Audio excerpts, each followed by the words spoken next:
കുറേ ദിവസമായിട്ട് ഈ വീഡിയോ എഡിറ്റ് ചെയ്യാൻ വേണ്ടി ഇങ്ങനെ വെച്ചിരിക്കുകയാണ്. ഇന്നാണ് എൻ്റെ ടൈം കിട്ടിയത്. അപ്പോൾ ഞാൻ അച്ഛനും പാടെ അന്ന് വില്ലേജിൽ പോയില്ലേ, വില്ലേജിൽ പോയിട്ട് അന്ന് ശരിയായിട്ടുണ്ടായിരുന്നില്ല. അപ്പോൾ ഞാൻ എന്താ ചെയ്ത് പിറ്റേ ദിവസം ഞാൻ വീണ്ടും വില്ലേജിൽ പോയിട്ടോ. ഇടയിലെ വെയിൽ കൂടെ നടക്കുന്ന ഇടയിലാണ് എന്നോട് എല്ലാവരും പറഞ്ഞിട്ടുണ്ടായിരുന്നു, എന്തിനാ ഈ ബ്ലാക്ക് ഇട്ട് നടക്കുന്നത്, എൻ്റെ ബ്ലാക്ക് എനിക്ക് ഇട്ടോടെ. പക്ഷേ എൻ്റെ മുഖത്ത് നിരാശയുണ്ട്. ഞാനിതന്നെയല്ലേ, ഞാൻ കുറച്ച് ദിവസം ഇത് തന്നെയാണ് ഇട്ട് പോകുന്നത്. പക്ഷേ ഈ ഷോപ്പിലേക്ക് ഭയങ്കര ഇഷ്ടമാണ്. എന്നിട്ട് ഞാൻ അമ്മയോടും പറഞ്ഞിട്ടുണ്ടായിരുന്നു നമുക്ക് കൂറ്റനാട് പോകണം, ഡ്രസ്സ് എടുക്കണം ഏട്ടൻ്റെ കല്യാണത്തിനൊക്കെ വന്നിട്ട്. കുറച്ച് നേരം ഞാൻ തൃത്താല സ്റ്റാൻഡിൽ ബസ് സ്റ്റോപ്പിലിരുന്നു. അവിടെ നിന്ന് ബോറടിച്ചപ്പോൾ ഞാനും ബസ്സിൽ കയറിയിട്ട് കുറച്ച് നേരം ഇരുന്നപ്പോൾ തന്നെ ഇയാൾ ബസ് എടുക്കാറില്ല, ഇയാൾ ആളെ കയറ്റാൻ വേണ്ടി നിൽക്കുകയാണ്.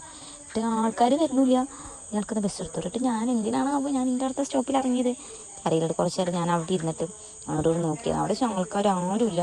കുറേ കഴിഞ്ഞപ്പോഴാണ് ഇവർ വന്നത്.